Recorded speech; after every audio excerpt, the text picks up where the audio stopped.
Assalamualaikum warahmatullahi wabarakatuh. Perkenalkan, nama saya Umi Urmila Ukas dari kelas 3A Teknik Informatika NIM 20044111034. Di sini saya akan membahas tentang konsep dasar sistem informasi geografis.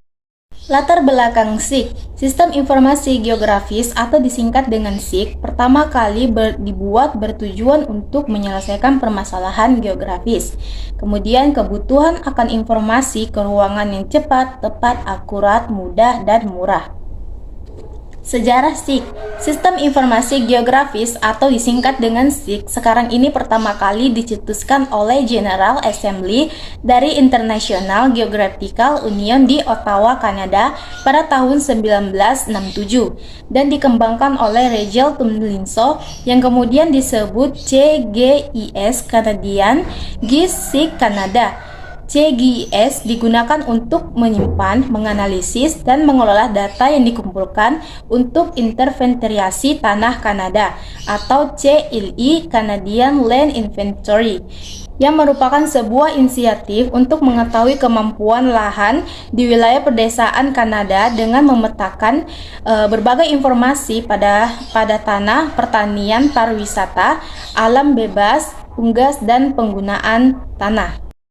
Definisi SIG. Sistem adalah sekumpulan objek atau ide yang berhubungan untuk mencapai tujuan bersama. Sedangkan informasi adalah semua data dan fakta yang dikelola menjadi suatu yang bermanfaat bagi penerimanya. Kemudian geografis adalah ilmu yang mempelajari segala aktivitas manusia dan alam serta interaksi di antara keduanya melalui perspektif ruang hingga terbentuk pada ruang tertentu.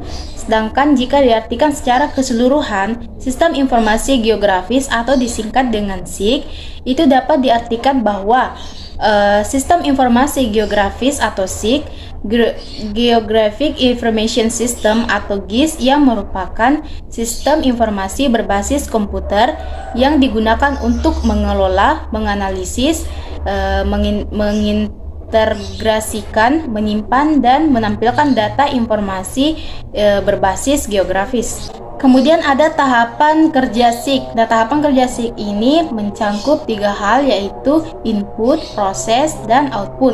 Input yaitu mengumpulkan dan menyimpan data. Kemudian proses yaitu manipulasi, mengupdate, dan menganalisa. Lalu ada output yaitu menampilkan atau menyajikan data hasil pemrosesan. Ini merupakan subsistem SIG, yaitu ada tabel, laporan, pengukuran lapangan. Itu merupakan data input, yaitu mengumpulkan dan menyimpan data.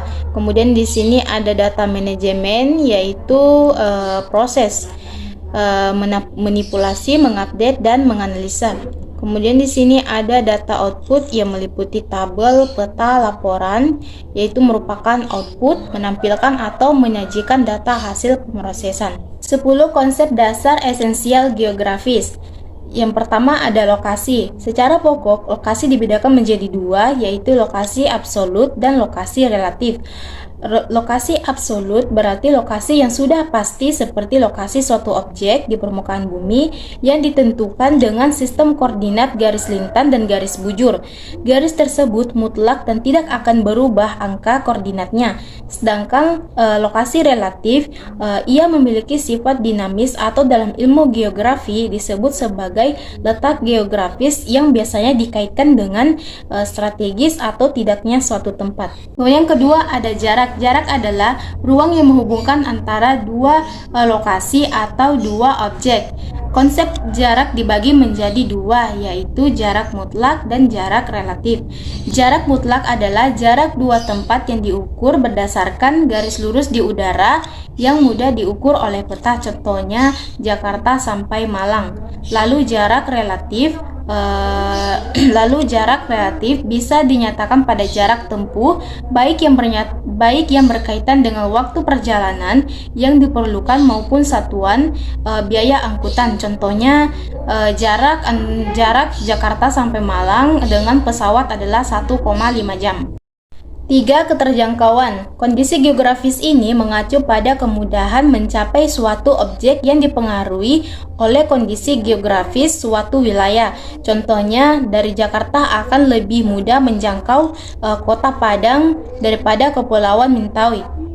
4. Pola. Konsep ini mengacu pada susunan atau penyebaran fenomena pada ruang muka bumi. Contohnya, pola pemukiman penduduk wilayah pesisir memanjang mengikuti garis pantai. Kemudian yang kelima, morfologi. Morfologi menggambarkan perwujudan daratan di muka bumi yang merupakan hasil proses pengangkatan atau penurunan wilayah melalui proses geologi. Contohnya seperti pulau-pulau, daratan yang luas, pegunungan, dan lembah. 6. Aglomerasi. Konsep ini adalah kecenderungan persebaran yang bersifat mengelompokkan pada suatu wilayah.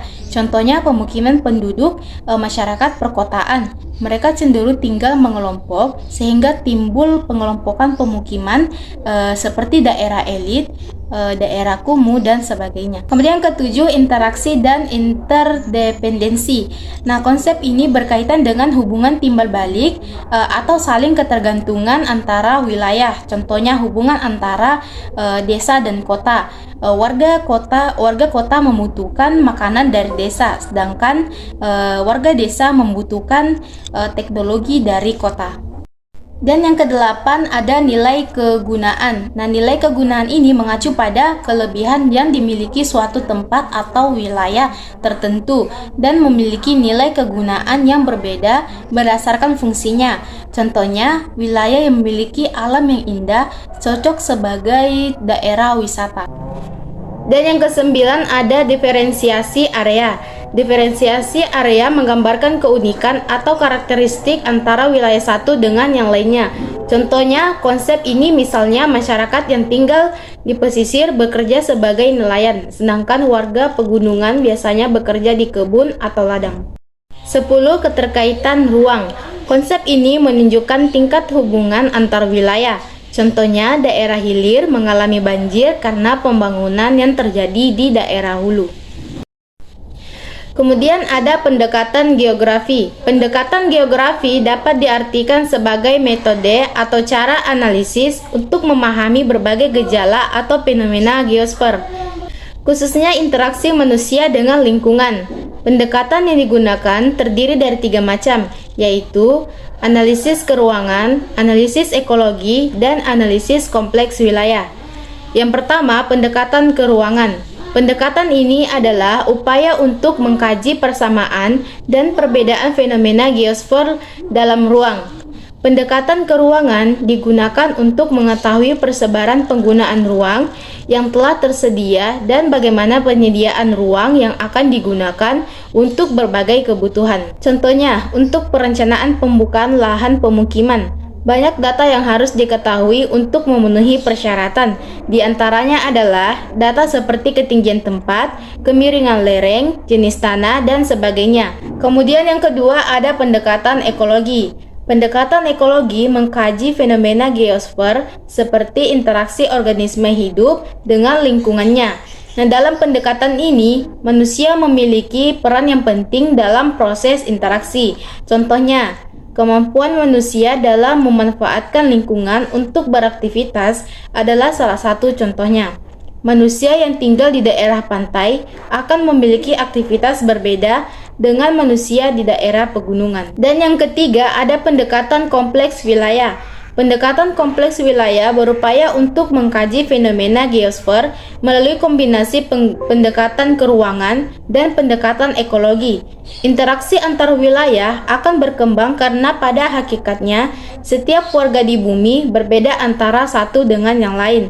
Contoh, wilayah perdesaan akan melakukan interaksi dengan wilayah perkotaan guna memenuhi kebutuhan sekunder dan tersier. Sebaliknya, perkotaan berinteraksi dengan pendesaan guna memenuhi kebutuhan pangan dan tenaga kerja. Lalu apa keunggulan sistem informasi geografis? Yang pertama, data dapat dikelola dalam format yang jelas. Yang kedua, biaya lebih murah daripada harus survei lapangan. Ketiga, pemanggilan data cepat dan dapat diubah dengan cepat. Yang keempat, data spasial dan non-spasial dapat dikelola bersama. 5. Analisa data dan perubahan dapat dilakukan secara efisien. Kemudian yang keenam, data yang sulit dilakukan secara manual dapat ditampilkan dengan gambar 3 dimensi. Yang ketujuh, dapat untuk perancangan secara cepat dan tepat. Lalu apa manfaat sistem informasi geografis? Yang pertama, sebagai manajemen data guna lahan. Yang kedua, inventarisasi sumber daya alam. Manfaat SIG untuk kekayaan sumber daya alam itu seperti penemuan distribusi sumber daya alam, misalnya minyak, batu bara, emas, besi, dan bahan tambang lainnya. Kemudian yang ketiga, sebagai pengawasan daerah bencana alam. Nah, saat memantau daerah bencana alam, SIG menawarkan keuntungan seperti mempertimbangkan daerah bencana alam. Kedua, pencegahan jika terjadi bencana alam di masa depan. 3. Menentukan resiko erosi. 4. Prediksikan ketinggian ombak. 5. Memprediksi tingkat kekeringan. Dan keenam, mengembangkan rencana untuk rekonstruksi daerah bencana. Yang keempat, bidang perencanaan kota dan wilayah. Ini terbagi menjadi beberapa bidang. Yang pertama, bidang sumber daya, misalnya kesesuaian lahan, pemukiman, pertanian, penanaman, pegunungan lahan, tambang dan energi, analisis daerah rawan bencana. Yang kedua, bidang perencanaan ruang, misalnya perencanaan tata ruang, area industri, pasar, pemukiman, dan lainnya. Yang ketiga, bidang manajemen sarana dan prasarana, misalnya sistem jaringan air minum, perencanaan dan perluasan jaringan listrik. Yang keempat, bidang pariwisata, misalnya inventarisasi jaringan transportasi umum, perencanaan pengembangan sistem jaringan jalan, analisis area tempat kemacetan dan kecelakaan terjadi. Kemudian yang kelima, bidang sosial dan budaya, misalnya mengetahui luas dan persebaran populasi suatu daerah, pengumpulan data dan pengembangan pusat-pusat pertumbuhan dan pengembangan di suatu daerah, kawasan industri, sekolah, rumah sakit, percakapan, dan kantor. Contoh aplikasi SIG di berbagai bidang. Ada pengelolaan fasilitas, misalnya peta skala besar. Network analysis biasanya digunakan untuk pengelolaan fasilitas perkotaan. Contohnya aplikasi termasuk pemasangan pipa bawah tanah dan kabel, pemeliharaan dan perencanaan jaringan telekomunikasi.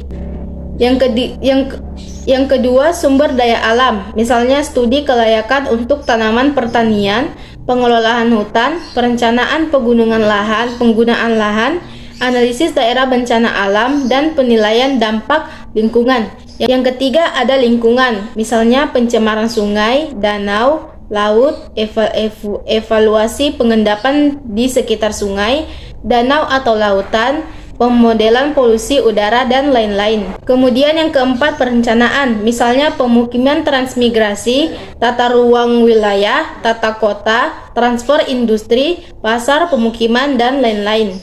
Kemudian yang kelima, ekonomi dan bisnis, misalnya penentuan lokasi bisnis yang prospektif untuk bank, supermarket, ATM, showroom, dan lain-lain. Kemudian yang keenam, kependudukan, misalnya inventarisasi jaringan seperti jalur angkutan umum, lalu lintas, dan analisis kecelakaan, perencanaan rute transit, dan lain-lain. Kemudian yang ketujuh, telekomunikasi, misalnya inventarisasi jaringan, perizinan lokasi-lokasi batas dan pemodelan spasial, sistem informasi pelanggan, perencanaan pemeliharaan dan analisis perluasan jaringan, dan lain-lain. Yang kedelapan ada militer, misalnya penyediaan data spasial untuk rute perjalanan logistis, peralatan perang, dan lain-lain.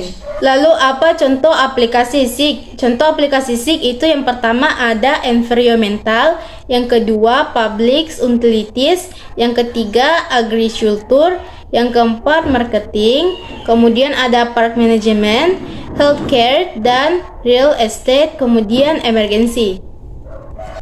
Nah, di sini ada contoh aplikasi SIG agricultural atau pertanian. Di sini geoteknologi digunakan untuk manajemen panen tumbuhan, pola hujan, pemupukan, kontur tanah, dan lain-lain. Dengan melakukan ini akan meningkatkan produksi pangan. Kemudian yang kedua ada contoh aplikasi SIG healthcare atau kesehatan.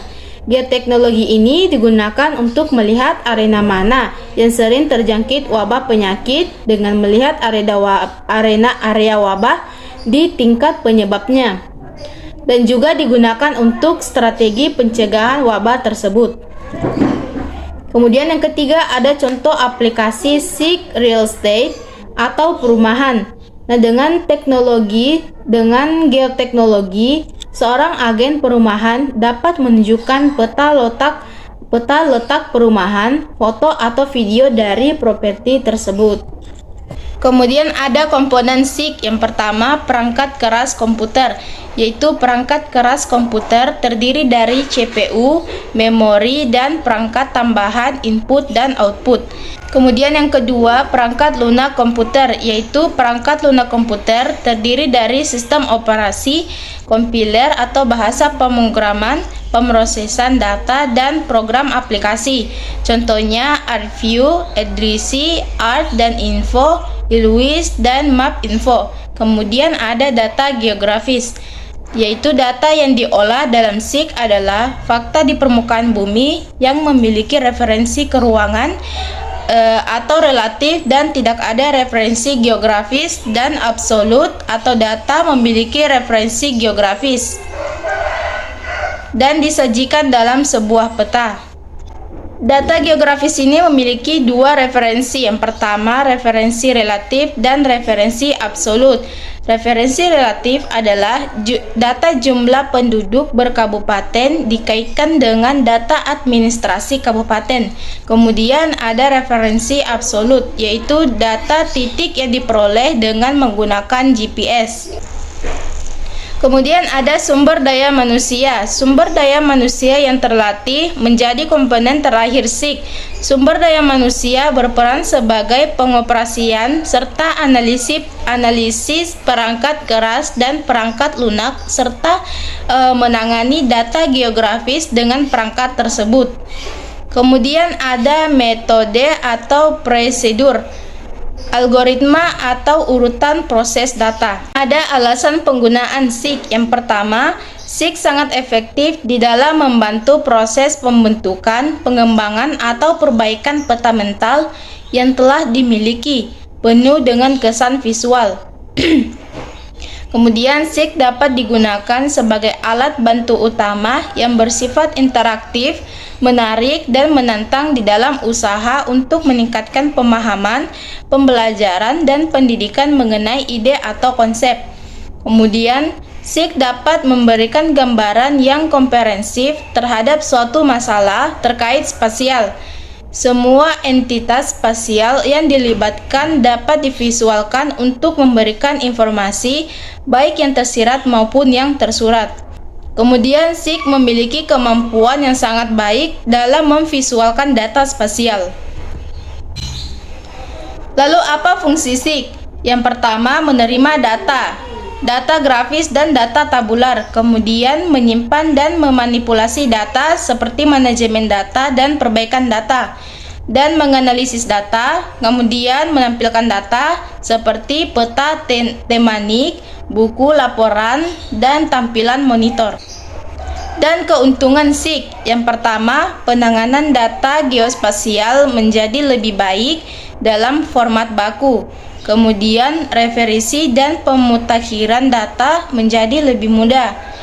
Lalu data geospasial dan informasi lebih mudah dicari, dianalisis, dan dipresentasikan. Dan penghematan waktu dan biaya. Kemudian keputusan yang akan diambil menjadi lebih tepat sasaran. Prinsip dasar geografi. Prinsip suatu ilmu digunakan sebagai dasar untuk menjelaskan fenomena yang terjadi dengan memahami karakteristik yang dimiliki, keterkaitan fenomena tersebut dengan permasalahan lain. Adapun prinsip-prinsip yang dipegang dalam geografi sebagai berikut.